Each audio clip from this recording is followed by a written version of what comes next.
It's insane. Syria, Lebanon, Yemen, Iran, as you mentioned, and obviously the West Bank and Gaza, and Tunisia. Last night, the Samud flotilla was hit with a drone strike. It was a ship that our colleague Greta Thunberg was apparently on. She wasn't on at the time, I'm told. But this is the impunity that they have. And going back to the negotiations point that both you and Mohammed have raised, I mean, I interviewed Gershon Baskin, the Israeli negotiator during the Gilad Shalit period, who got the Israeli soldier, the only Israeli ever to successfully negotiate with Hamas for the release of hostages prior to October 7th.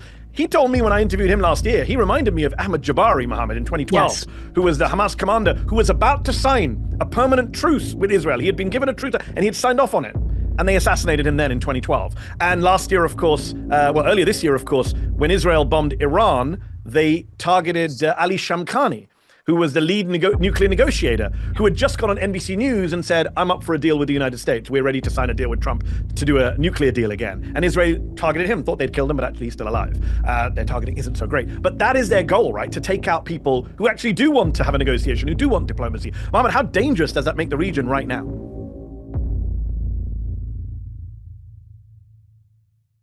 Absolutely. So basically, you saw it. If you just Google the words Haaretz, we could have made peace and then fill the brackets with the name of any Hamas leader, Ahmad Yassin or Ismail Haniyeh or Ahmad Jabari, or now with Khalil Hayya. You would find an article in Haaretz verbatim saying that this was a possibility. You have Ahmad Yassin, who offered Israel about a 10-year truce right after Israel assassinated him. About 2 months later, Khalid Mishal offered Israel 30-year truce. Israel attempted an assassination on him immediately afterwards. Haniyeh, we know the fate that followed in Tehran in the assassination there. And you saw it, as you mentioned, with Ahmad Jabari, that pushed Haaretz to label the article with the headline, "We killed our subcontractor in Gaza," because he was advancing a permanent ceasefire that would have ensured Israel's security. Israel always sees this as what Avner Yaniv, the Israeli military analyst, referred to in his book Dilemmas of Security as peace offensives. When Palestinians become too moderate, they rise to international respectability, that Israel runs out of excuses to maintain a form of apartheid or an illegal occupation.